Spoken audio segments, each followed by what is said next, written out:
Hello, and welcome to 70 Years, 70 Muppets. More Muppets, please. A Muppet fan podcast presented by toughpigs.com.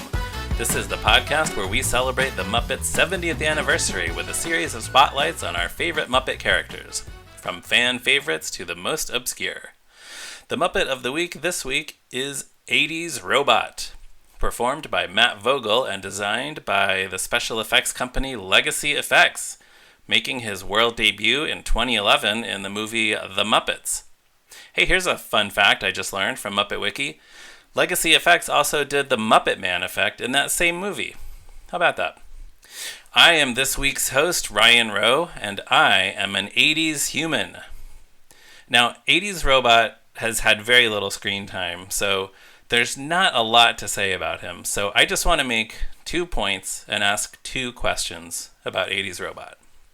So, my first point is that 80s Robot is funny because he represents an outdated idea of a near future that never actually arrived. When I was a kid in the 80s, the media had me convinced that someday soon we would all have robots in our houses serving various functions.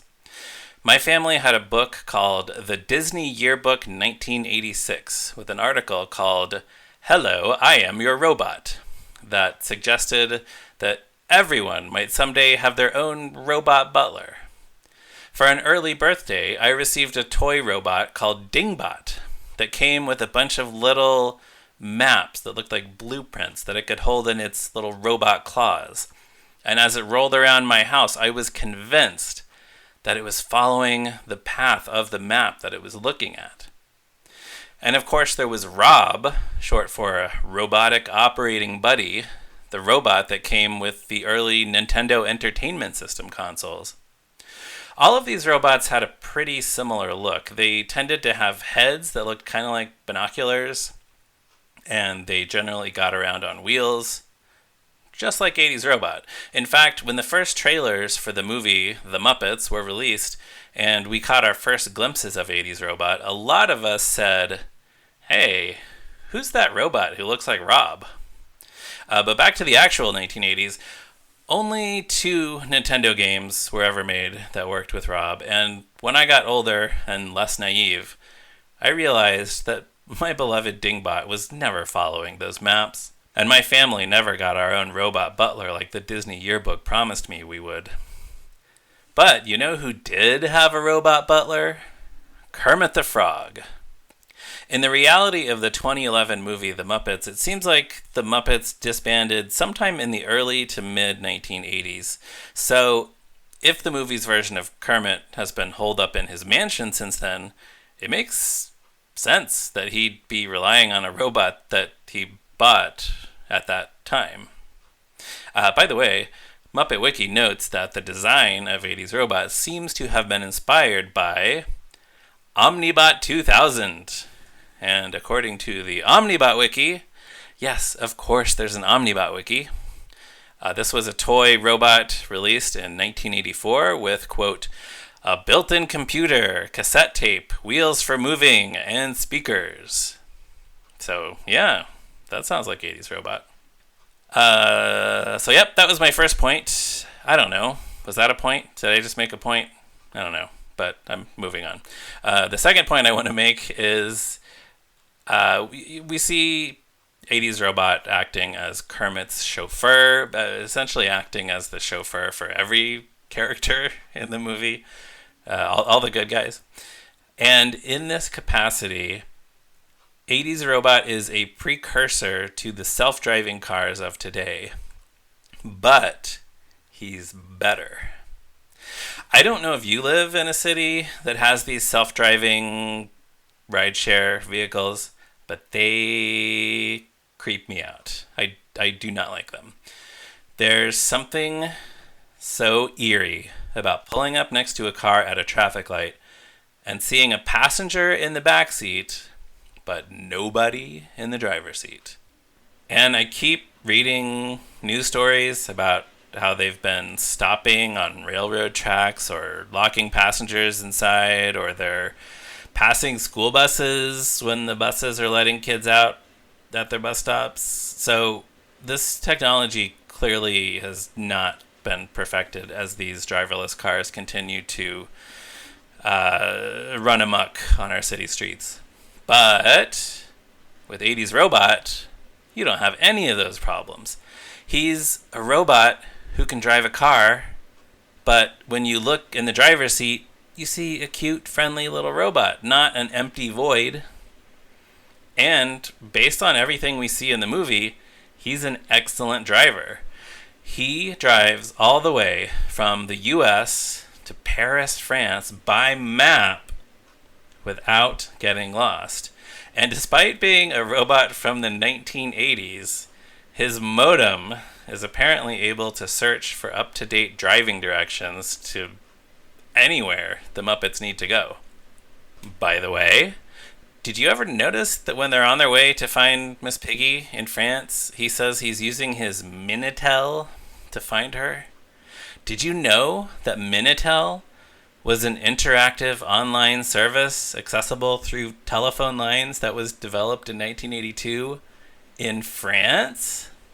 I just learned that on Wikipedia today. That line makes a lot of sense now.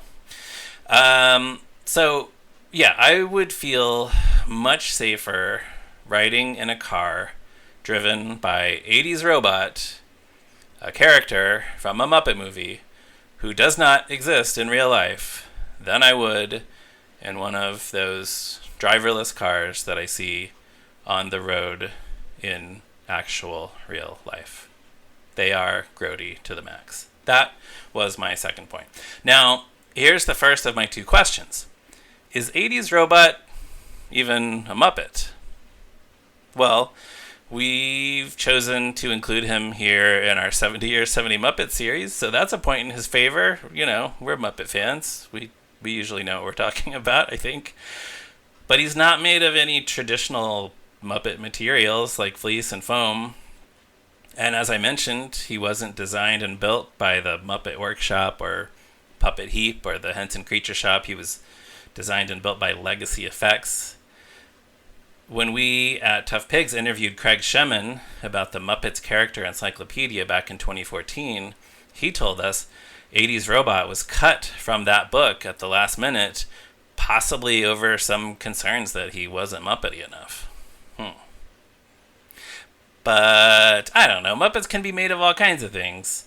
And 80s Robot made his debut in that movie, The Muppets, which is about a character who starts out not being part of the Muppets, and he's warmly welcomed into their fold by the end. I'm talking about Walter, by the way. But if you were to ask if 80s Robot is a man or a Muppet, well, he's definitely not a man. So I say he's a Muppet. And finally, here's my second question. On his chest, 80s Robot has a display, like you might see on a digital alarm clock. The display shows the number 28. My question is, why 28? I don't think we've ever learned the significance of this anywhere in any behind-the-scenes information. I'm afraid I don't have a real answer to this question. But I'd love to hear your guesses, or if anyone out there actually knows. Until we actually do find out, my theory is that 28 is 80s Robot tracking the number of cans of new Coke that Kermit has left at his house before he has to restock. Okay, that's all I have about 80s Robot. I think he's a good, fun Muppet character. I'm glad he was in that movie. Yeah, 80s Robot. So until next time, stay radical, gnarly, bodacious, and totally tubular. 70 Years, 70 Muppets, More Muppets Please is a Muppet fan podcast presented by toughpigs.com. Hosted by a myriad of people and edited by them as well. Produced by Joe Hennis.